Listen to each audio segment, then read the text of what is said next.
pong lalong makilala ang ating Panginoong Jesucristo sa pamamagitan ng kanyang banal na salita na atin pong pagninilayan. Mamaya, magninilay po tayo dyan sa banal na salita ng Diyos. At ang ating pong pagninilayan ay tungkol po sa isa na naman pong himala na kanyang ginawa. Last Tuesday, ganun din po, gumawa rin po siya ng isang himala. Ngayon pong gabing ito, ang ating pong pagninilayan ay tungkol din sa paggawa ng isang malaking himala na matatagpuan po natin. Ito po actually ang ating pong gospel reading for today. Ito po ay matatagpuan natin sa Matthew chapter 9, verse 32 to 38. Kaya kayo po ay manatiling naka-tune in, no, sa programang ito upang malaman po natin kung ano ang kapangyarihan ng ating Panginoong Hesukristo na nais niyang ating ding maranasan sa ating buhay, kamukha po na nangyari sa ebanghelyo na ating pong pagninilayan mamaya. Pero bago po ang lahat, bago po tayo magnilay sa salita ng Diyos, tayo po muna ay manalangin, humingi po tayo ng tulong sa Espiritu Santo at hingin po natin na tayo ay tulungan, gabayan at samahan. Bigyan tayo ng karunungan na nagmumula sa Kanya. So let us put ourselves in the holy presence of God and let us ask the Holy Spirit to be with us. Come, Holy Spirit, I need thee. Come, sweet Spirit, I pray. Come in thy strength and thy power. Come in thine own gentle way. Come like a spring in the desert. Come to the withered of soul. Lord, let thy sweet healing power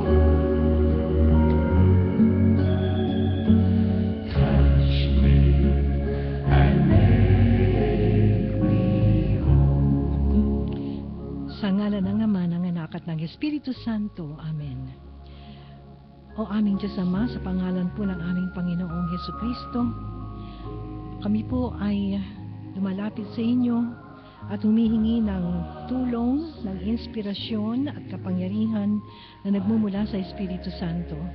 Sa aming pong paglililay sa banal na salita ng Diyos, pagkalooban mo po kami ng karunungan na nagmumula sa inyo upang maalaman namin at maisabuhay namin ang iyong mga banal na salita. Kaya inaanyayahan ka namin, o banal na Espiritu ng Diyos, sa mga nakikinig sa programang ito, saan man sila naroroon. Maaring sila ngayon ay nasa kanilang tahanan at nakabukas ang radyo at napapakinggan nila ang programang ito. Magiging po nasa kanilang mga sasakyan, maaaring pauwi na sila galing sa kanilang hanap buhay o sa paaralan. At napapakinggan nila ngayon sa kanilang sasakyan ang panalangin ito. Dalangin ko po na lahat po sila, maski po yung nasa mga ospital, lalo na mayroong karamdaman, o yung mga nakalagon sa internet, na ang gabing ito ay maging pagpapala po sa kanilang lahat. At hayaan niyo po na magbunga ang kanilang pananalig sa pamamagitan ng mga banal na salita ng Diyos na kanila pong mapapakinggan na ipapahayag ngayong gabing ito. At akin rin pong hinihiling na kung sila po ay mayroong mga alalahanin sa buhay ngayong mga panahong ito, anumang problema meron silang dinadala, tulungan niyo po sila, Panginoon. Bigyan mo po sila ng kalakasan na nagmumula sa iyo. At kung sila po ay nalulungkot, aliwin mo po sila. Kung sila po ay nanghihina na, bigyan niyo po sila ng kalakasan at pag-asa. Ito po ang aming dalangin sa pangalan ng aming Panginoong Hesukristo. Amen. Come to the withered soul. Lord, let thy sweet healing power touch me and make me whole. So my brothers and sisters, tayo po ay dadako na sa ating pong pagninilay sa banal na salita ng Diyos. At sabi ko nga kanina, ang ating pong pagninilayan ay tungkol po sa isang himala na ginawa ng ating Panginoong Hesukristo. Yan po ay matatagpuan natin sa Matthew chapter 9, verses 32 to 38. Pinupuri ka namin, Panginoon.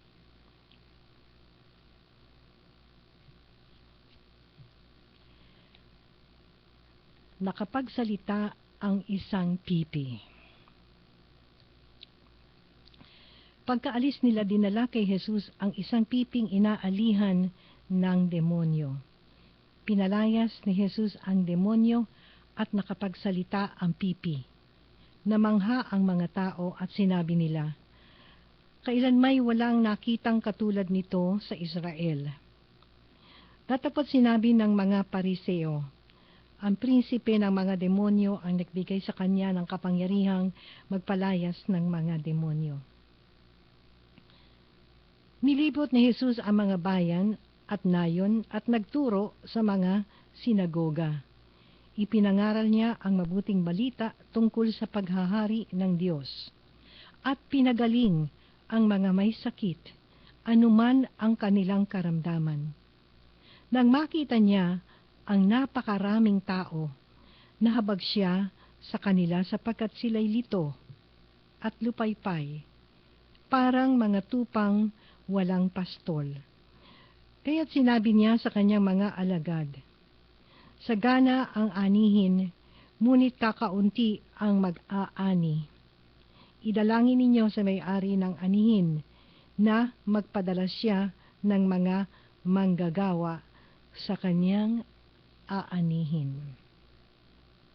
Ito po ang magandang balita ng ating Panginoong Hesukristo. Pinupuri ka namin, Panginoon.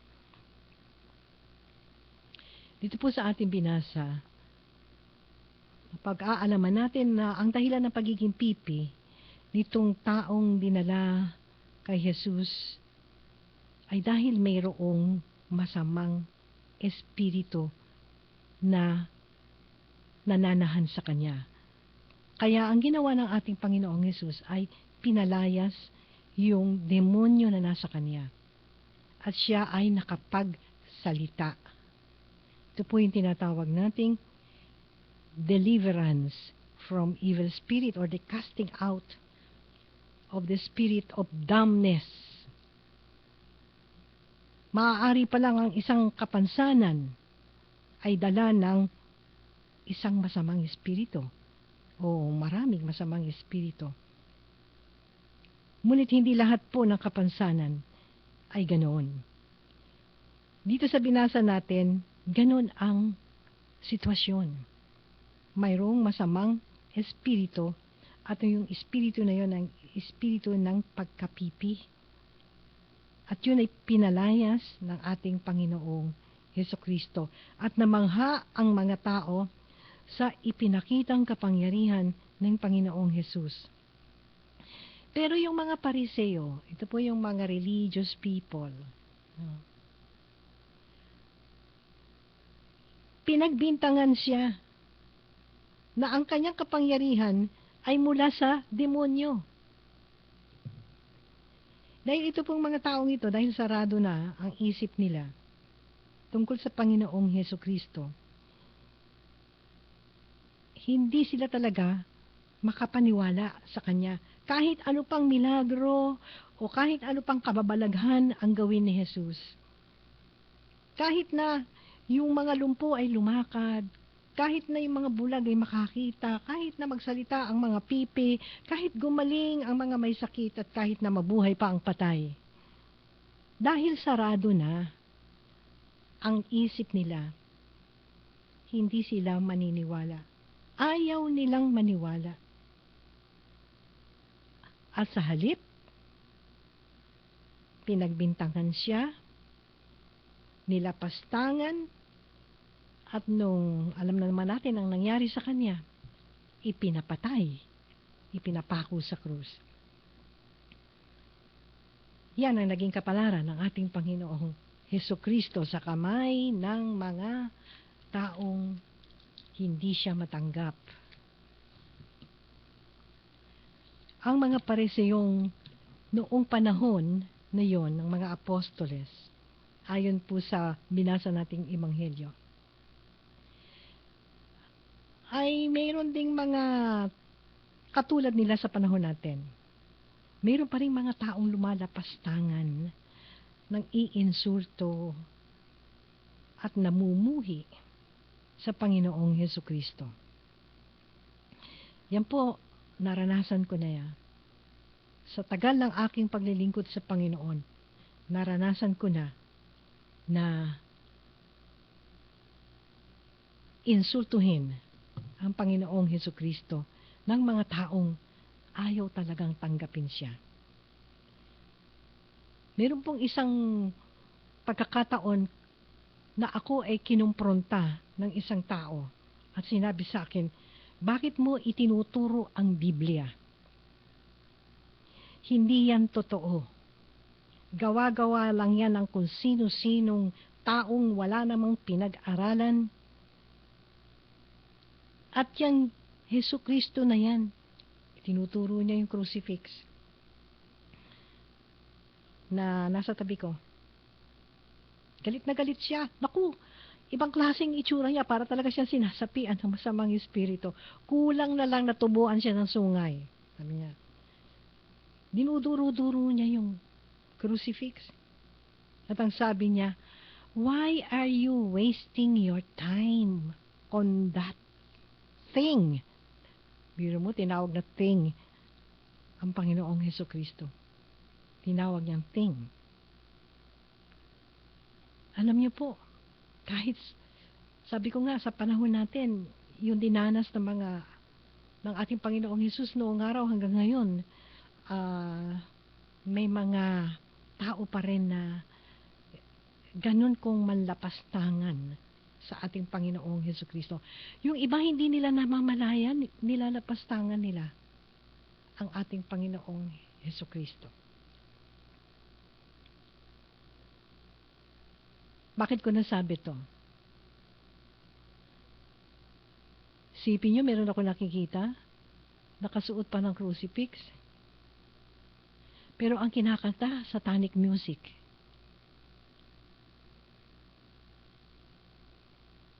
Sa mga, ako meron akong pinapanood sa cable TV. Hindi ko na lang sasabihin ko anong channel ito. 2 channel ito, no? Itong, lalo na yung isa, napansin ko, pinag-aaralan ko sila, I'm trying to observe kung ano yung agenda nila eh. They were trying hard to disprove the Bible. Ang pakay nila, napansin ko, ay para pabulaanan ng Biblia at ang Diyos mismo. Ngunit hindi nila mapabulaanan ang Biblia at ang nilalaman ng Biblia. At sa halip, alam nyo ba na yung mga kababalaghan o yung mga bagay na hindi ma-explain, na parang something supernatural or something na hindi kayang isipin ng tao, ina-attribute nila, alam nyo ba kung kanino? Hindi sa Diyos.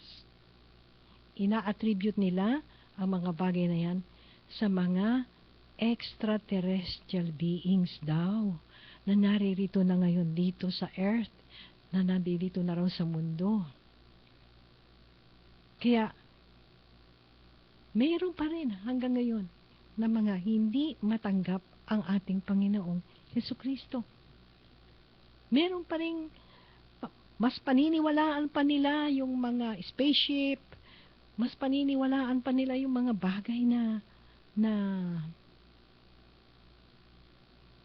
maaaring sabihin natin na wala namang preba, pero hindi rin naman nila ma-disprove yung Biblia at yung sinasabi sa Biblia na nilikha ng Diyos. Sa mga archaeological findings, mga historical datas nila, lumalabas din na talagang pati nga yung the Big Bang, tinake up nila yun eh. Ang question what caused the Big Bang? Di meron pa rin cause, meron pa rin gumawa nun. Ano? So, magandang panoorin kasi more or less malalaman natin kung paano nila pinipilit na isawalang bahala ang Diyos at i-attribute ang mga bagay nito sa mga bagay na hindi ko malaman kung saan nila nakuha ang mga ideyang yon. Dito po sa ating binasang Ebanghelyo, sa Matthew chapter 9, verse 36, ang sabi, nang makita ng ating Panginoong Hesus ang napakaraming tao, nahabag siya sa kanila, sapagkat sila ay lito at lupaypay, parang tupang walang pastol. Lito. Confused. Confused sa maraming bagay. Yan, kung minsan, tungkol sa mga bagay na hindi natin maunawaan, mga supernatural occurrences, no? Na lilito tayo, hindi natin alam kung anong paniniwalaan natin. Hindi natin alam kung minsan kung anong gagawin natin, hindi lamang sa ating pananampalataya, kundi maging sa ating buhay. Nalilito rin tayo. Sa pananampalataya, siguro litong-lito lamang ang maraming tao. Kasi samot-samot na pananampalataya na nagsusulputan. Napakaraming mga preacher, iba-ibang sinasabi, magkakaiba ng mga, bagamat mga Kristiyano ay hindi naman nagkakaisa sa kanilang mga tinuturo. So, nalilito na rin siguro ang marami sa atin. Ano? Parang ganito rin ang nakita ng ating Panginoong Hesus noong araw. Mga taong dito. Dito sa maraming bagay. Isa na dyan sa kanilang kung anong paniniwalaan nila. Pangalawa, anong gagawin nila? Saan sila pupunta? Ano ba ang tama? Ano ba ang mali? Lito, confused. Why? Because they have been deceived. Alam niyo po, pag tayo nalilin lang tayo ay nalilito. If we do not have the truth, ay talaga pong malilito tayo. Noong panahon na yon, hindi pa nila nakikita ang katotohanan, ay kaharap na nila ang katotohanan, at ang katotohanan ay si Jesus. Nakita rin ng Panginoong Hesus ang mga taong lupaypay. Ito yung mga downcast na tinatawag natin, lupaypay. Di ba nanlulupaypay tayo? Nawawalan tayo ng sigla, nawawalan tayo ng lakas. Masasabi natin kung minsan nadidepress tayo, nag-aalala, nawawalan ng pag-asa dahil sa mga dinaranas natin na mga problema na nagdudulot sa atin ng kapighatian, ng kalungkutan. Kaya tayo nanlulupaypay. At nakita ng Panginoong Hesus sa mga taong parang mga tupang walang pastol. Yung pong mga tupa, kung walang pastol, sigurado maliligaw. Kasi wala po silang sense of direction. People who are lost, wandering, hindi alam ang patutunguhan, para mga tupang walang pastol. Yung nakita ng ating Panginoong Hesus noong araw, nakikita pa rin hanggang ngayon. At kung nahabag siya sa mga tao noong araw, palagay ko, ganun na rin ang habag ng ating Panginoong Hesus sa mga tao ngayong araw, sa ating kapanahunan. May mga tao pa rin mga lito, confused, lupaypay, walang direksyon ng buhay, naliligaw. At anong sabi niya? Kailangang ang mga manggagawa upang ipagpatuloy ang misyon ng Panginoong Hesus. Ang sabi niya dun sa Matthew chapter 9, verse 37 to 38, sagana ang anihin, ngunit kakaunti ang mag-aani. Idalangin ninyo sa may-ari ng anihin na magpadala siya ng mga manggagawa sa kanyang aanihin. Kailangan ng Diyos sa mga manggagawa upang hanapin o puntahan ang mga nalilito, ang mga nandulupaypay, ang mga naliligaw. Because our Lord Jesus Christ is very much concerned, first and foremost, with our salvation. And also, with our life here on earth. At ang Hesukristo na nahabag sa mga taong lito, mga taong nalulupaypay at naliligaw, ay hindi po nagbabago. Noon, ngayon at magpakailanman. Sapagkat siya pa rin yung Diyos na kasama natin, na nagsabing, hindi kita iiwan at hindi kita pababayaan. Katulad ng ginawa ng ating Panginoong Hesus dun sa lalaking pipi na inaalihan ng masamang espiritu. Gusto ng ating Panginoong Hesus na makalaya tayo. Jesus Christ wants to set us free. He wants to save us. He wants to heal us. Heal us spiritually, physically, and emotionally. At nakita natin yan sa mga ginawa niya noong kasama niya ang kanyang mga disipulo. Ang misyon po ng Panginoong Yesus ay hindi natapos nung siya ay umakyat na sa langit pagkatapos niyang mabuhay na muli. Sapagkat bago siya umakyat sa langit, ay naghabilin siya.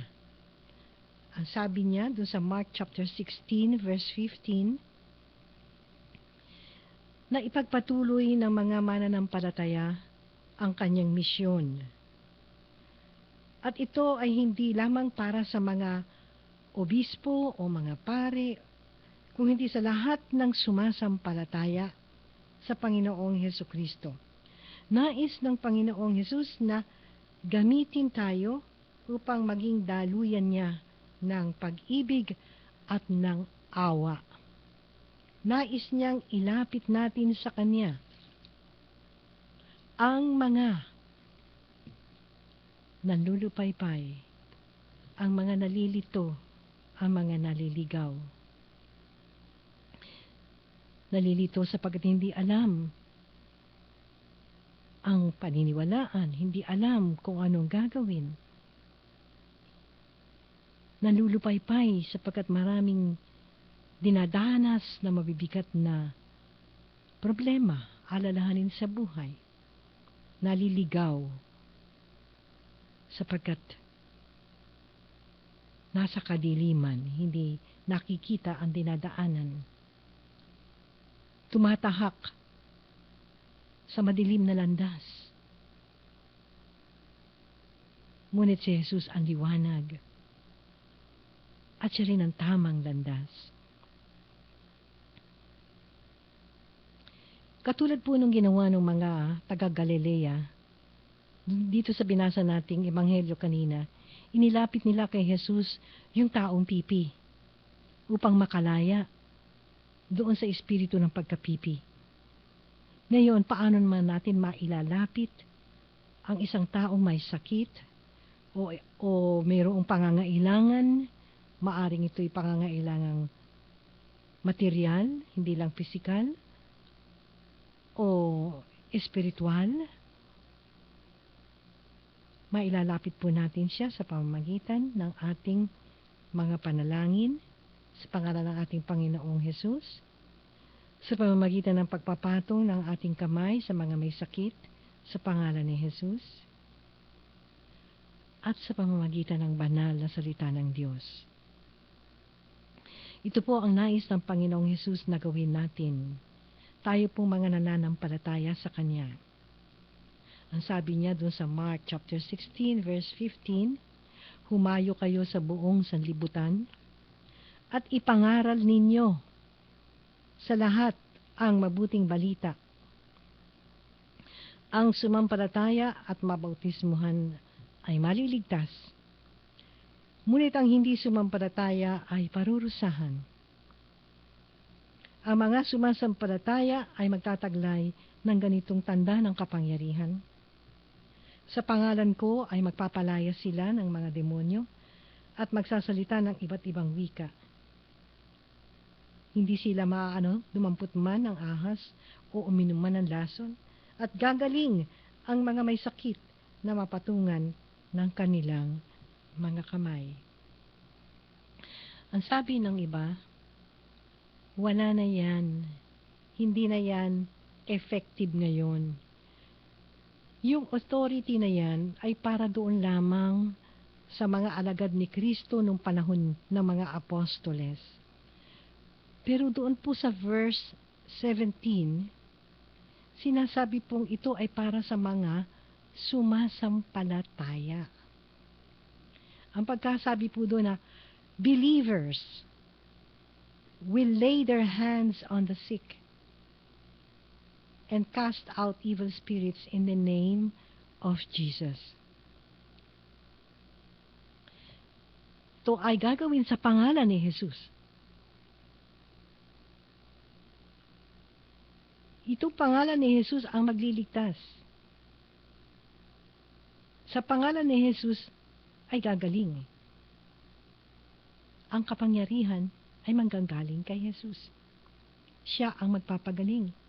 Hindi yung nananalangin, hindi yung nagpapatong ng kamay, hindi yung nagpe-pray over.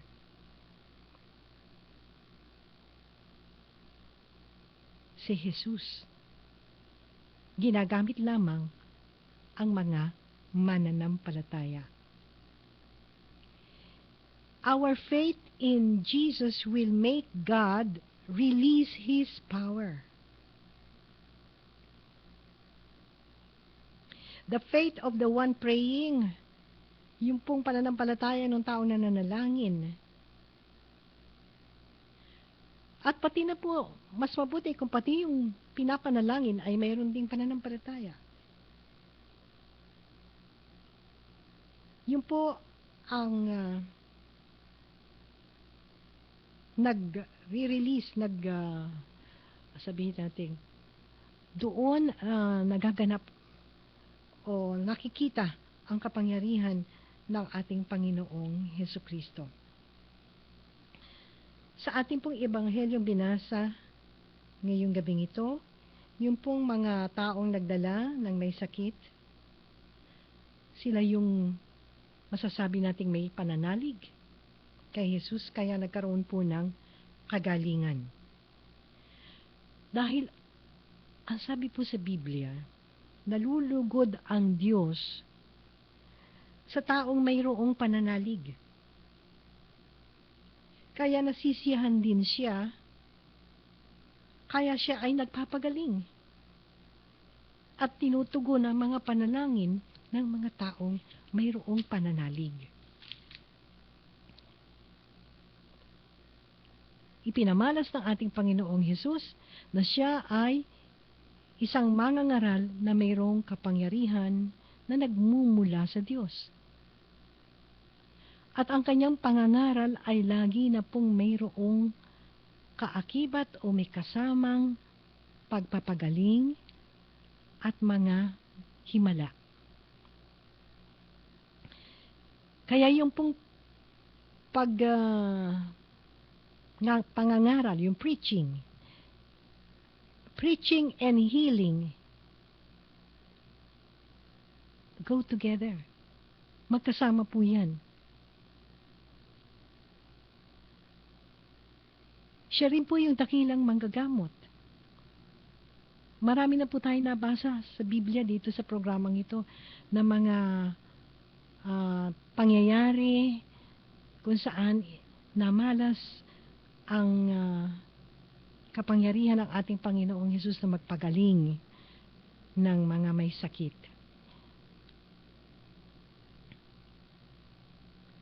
At magpalaya siya ng masasamang espiritu. At yung Jesus na atin pong nababasa sa Biblia at atin pong napag-aaralan dito sa programang ito, ay yun pa rin siya. Hindi po siya nagbabago. Sabi po sa Hebrew chapter 13 verse 8, si Jesucristo noong nakaraan ay siya pa rin sa kasalukuyan at siya pa rin magpakailanman. At ang salita ng Diyos ay hindi mawawalan ng bisa. Ang mga pangako niya ay hindi ma-obsolete o hindi mag-expire. Kahit ngayong 2013.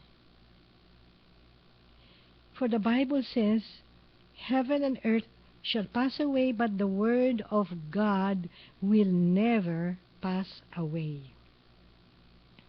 Maski po doon sa Isaiah chapter 40 verse 8. Ang damo ay malalanta at ang bulaklak ay kukupas. Ngunit ang salita ng Diyos ay hindi lilipas. It will not come to pass. It will not expire. Mabisa pa rin ang salita ng Diyos hanggang ngayon. Kaya panaligan po natin ang mga pangako ng Diyos ayon sa kanyang banal na salita. At lagi po nating alalahanin na nais ng ating Panginoong Hesukristo na tayo ay palayain. Palayain sa ating mga kasalanan, palayain sa kahirapan ng buhay, sa mga bagay na nagpapahirap sa atin, sa mga bagay-bagay at mga pangyayari sa buhay natin na sumisiil sa atin.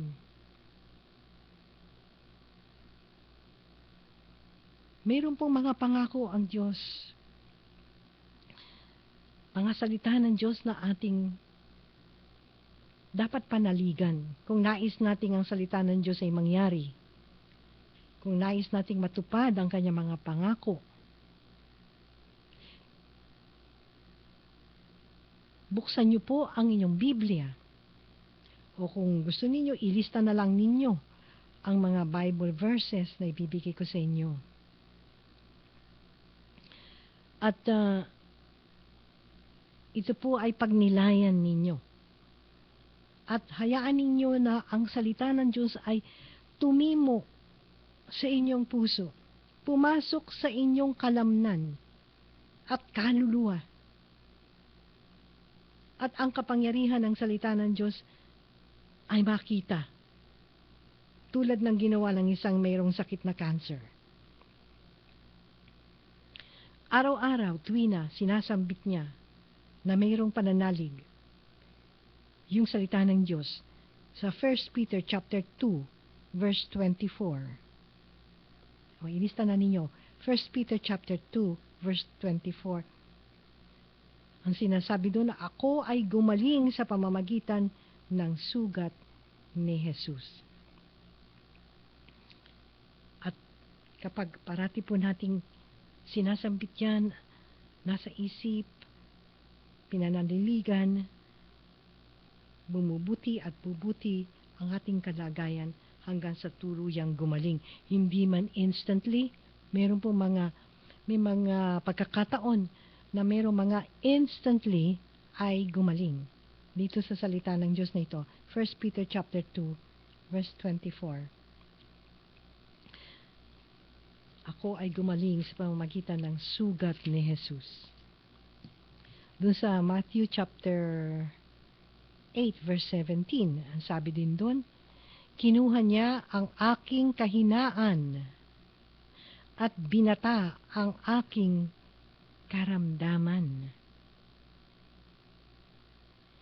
Kung papaniwalaan natin to, na kinuha na ni Jesus yung ating kahinaan at binata na niya yung ating karamdaman, makakakita po tayo talaga ng kagalingan. At doon sa Jeremiah, sabi po doon, chapter 30 verse 17, ibabalik ko ang iyong kalusugan at pagagalingin ang iyong mga sugat. At doon sa Psalm 103:31, ang lahat kong kasalanan ay kanyang napatawad at anumang aking sakit, ginagamot niyang lahat. Kung kayo naman po ay mayroong financial problem, yung pong Philippians chapter 4 verse 19. Ito, madalas ko itong ginagamit sa pananalangin. Ang sabi doon, buhat sa kayamanang ng Diyos na hindi mauubos, ibibigay niya ang lahat ng iyong kailangan sa pamamagitan ni Kristo Jesus.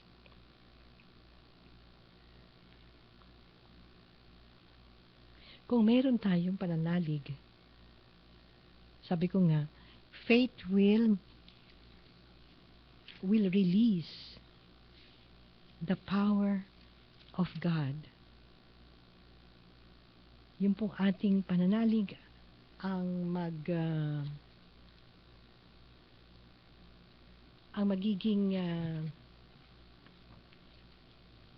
dahilan kung bakit ang Diyos ay gagalaw at tutugon sa ating mga panalangin.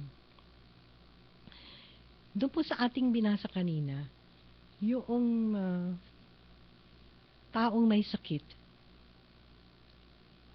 kaya siya mayroong kapansanan, hindi siya makapagsalita, pipi siya, ay dahil siya ay inaalihan ng espiritu ng demonyo na nagbibigay sa kanya ng ganong kapansanan. Pero wag po tayong matatakot. Do not be afraid of the devil. Kasi yung nakikita natin ngayon, madalas sa TV, maraming sinasapian ng masamang espiritu. Yun po, sabihin natin sa ating salita ngayon, nagpapa-andar lang yun, mga masasamang espiritu na yun. Pero wala po silang kapangyarihan sa isang taong mayroong pananalig sa Panginoong Hesukristo.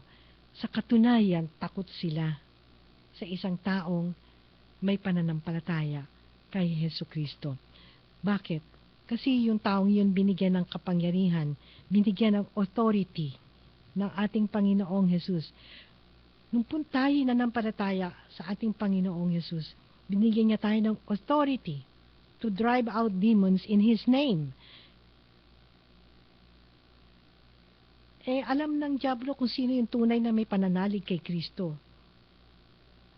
Alam niya kung sino yung malaki ang pananalig, kung sino yung maliit ang pananalig.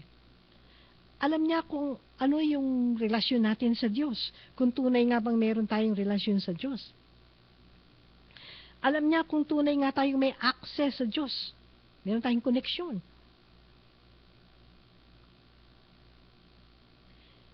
The devil knows our true standing. Alam niya kung anong talaga, sino ka ba talaga, ano ba talaga ang pananampalataya mo, meron ka ba talagang pananampalataya kay Jesus. Alam niya yun. Alam din niya kung mahina yung pananampalataya natin. Kaya yung pananampalataya natin sa ating Panginoong Jesus ay atin pong patibayin lagi na. We must make sure that we are in good standing before God, and we have access to the power and the protection of God bago po tayo mangahas na magpalayas ng masasamang espiritu. Dahil kung wala naman tayong koneksyon o relasyon o ugnayang maganda sa Diyos, sa madalit sabi, wala po tayong karapatang gamitin ang kanyang pangalan, ay huwag na natin subukan man lamang na magpalayas ng demonyo. It will only be disastrous. Nangyari yan dun sa mga magkakapatid na Sceva, doon sa Biblia, sa the book of Acts. Nakita nila na yung mga apostoles ng ating Panginoong Hesus, sila San Pablo, Saint Peter, at yung iba pa, ay nagpapalayas ng demonyo. No? So, ang ginawa nila, ginaya nila. Ano nangyari sa kanila? Ay pinagugulpi sila at nagkasira-sira ang mga damit nila, nagkapunit-punit at nahubaran sila, bugbog sarado sila, galus-galus ang buong katawan nila. Ano sabi sa kanila ng mga masasamang espiritu? Ang sabi ng masasamang espiritu sa kanila, si San Pablo, kilala ko. Pero kayo, sino ba kayo? Kaya, those who are not spiritually matured and spiritually prepared, wag na muna kayong mga has, no, na lumapit yan sa mga sinasapian ng masasamang espiritu. But we should not give too much importance to these evil spirits. Kaya yung nakikita natin sa TV na mga sinasabi, yung pansinin yun, mga nagpapapansin sila eh. They want to let us know that they are around, that they have power, parang ganon.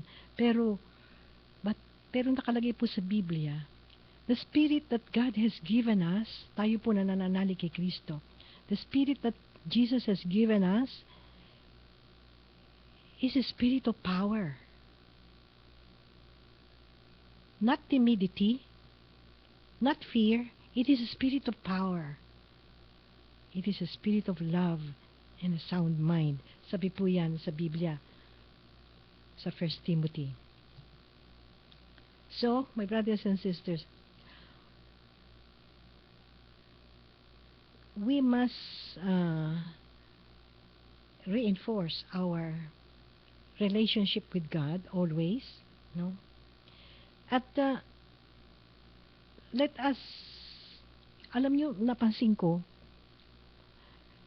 pati mga pelikula ngayon, mga tungkol na sa mga masasamang espiritu, mga vampire, mga aswang, mga para bagang ginagamit din sila nitong mga masasamang espiritu to glorify the evil spirits.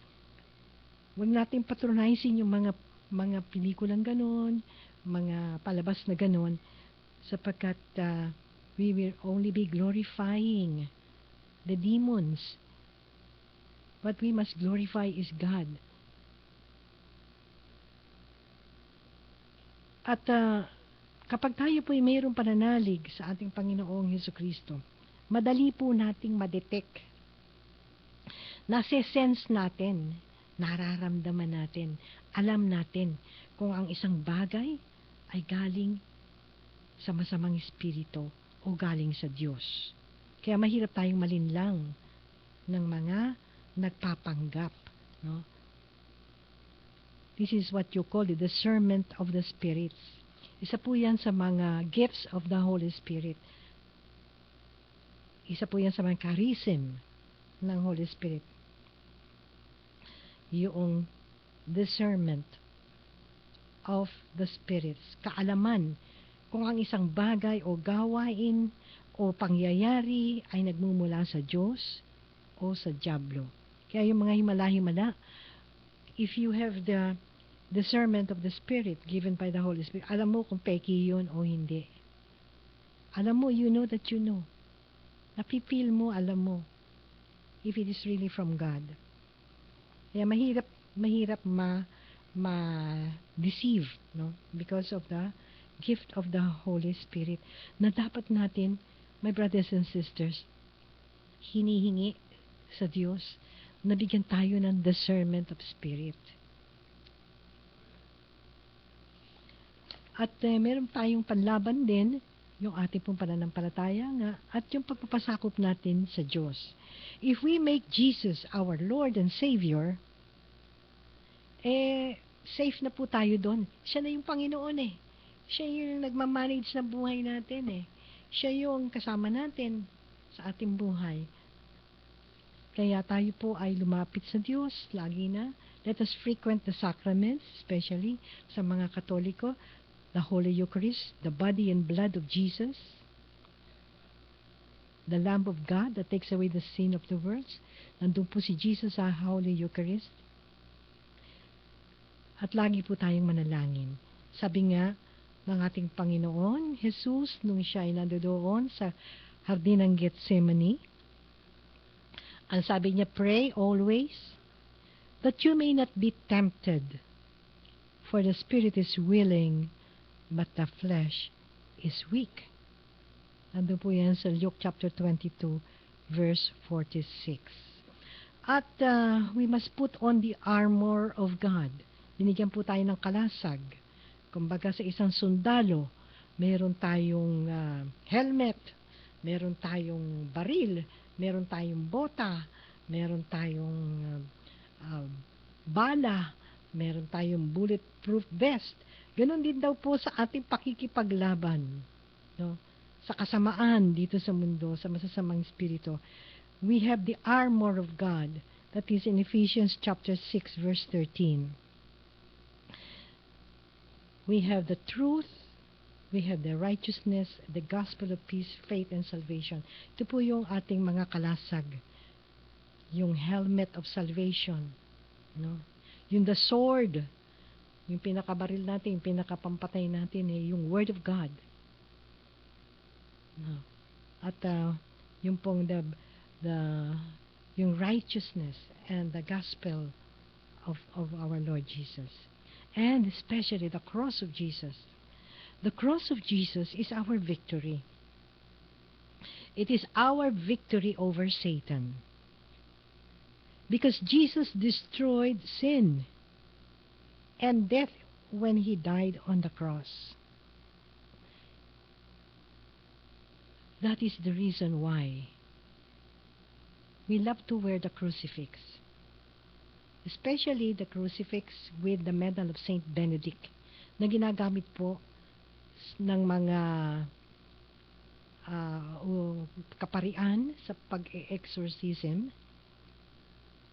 Sapagkat doon sa gitna ng medalya, makikita ninyo doon sa the medal of Saint Benedict, ay nakasulat po doon sa Latin, no? If you have the medal of Saint Benedict, ako po hindi ko inaalis sa katawan ko yung medal ng Saint Benedict. Nakasulat po doon sa medal ng Saint Benedict, in Latin, ang nakalagay doon, get away from me, Satan. Kaya yung pong Saint Benedict's cross, ito po yung ginagamit officially ng mga nag-exorcism sa Catholic Church. And we have the sacraments of penance and reconciliation to bind sin and to loose the sinner. And we have the Holy Eucharist, the real presence of Jesus, the Word of God, the Bible, which is the basis of our faith. Ito po ay mga panlaban natin, no? Sa ating pong pakikipaka dito sa mundo, in our spiritual battle. So we must not fear, because God is with us. Kasama natin ang Diyos. At sabi ko nga kanina, and the spirit that God has given us is not a spirit of fear, but it is a spirit of power, of love, and a sound mind. And always remember that our Lord Jesus Christ has won the battle for us. Let the blood of Jesus cover us. Let the blood of Jesus shield us and protect us.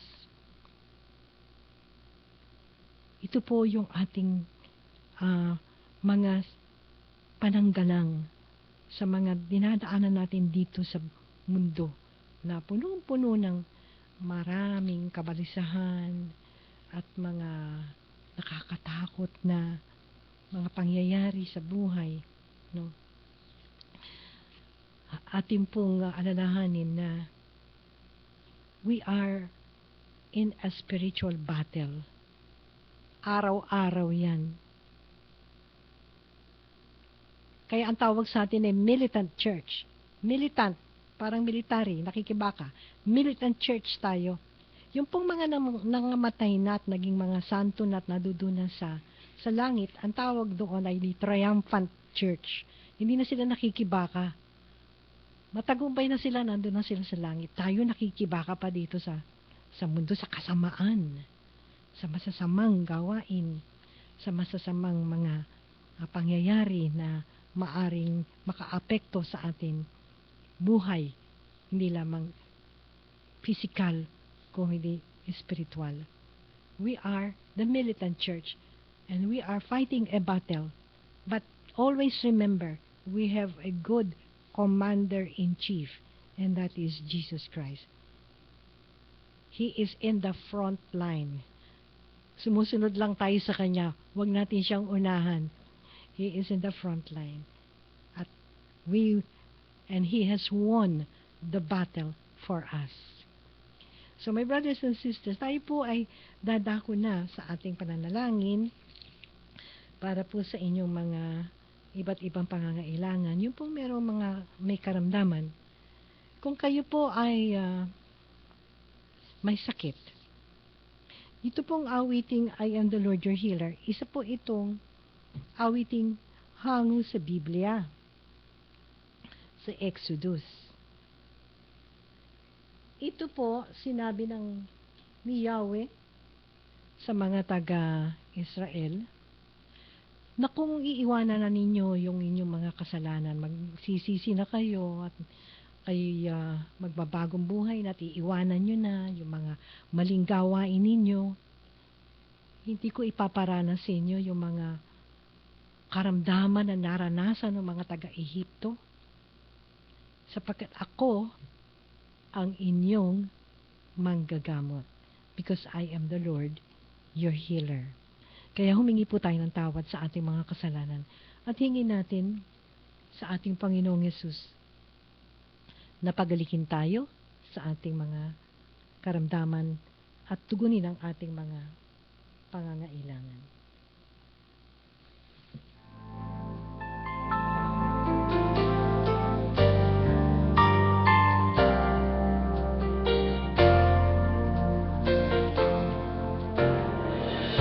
I am the God that healeth thee. I am the Lord, your healer. I sent my word and I healed your disease. I am the Lord, your healer.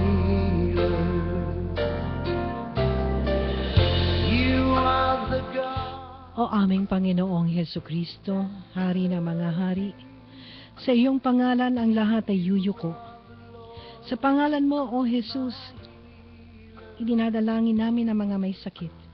Ang mga radio listeners ng programang ito, sila nakasama ko ngayong nananalangin. Hipuin mo po sila ng iyong mapaghimalang kamay at padaluyin mo po sa kanila ang iyong kapangyarihan. Pagalingin mo po ang kanilang mga karamdaman, pati na po ang mga sakit na hindi kayang pagalingin ng medisina, sapagkat sa iyo ay walang imposible. Walang mahirap para sa iyo. Makapangyarihan ang iyong pangalan. Lahat ay yuyuko, maging ang karamdaman, ang kahirapan ng buhay, at lahat ng aming mga kapighatian at kabalisahan. Sa bawat nakikinig at kasama kong nananalangin ngayon, padaluyin mo po sa kanila ang iyong pagpapala at matanggap nila ang kanilang mga kahilingan at mga pangangailangan.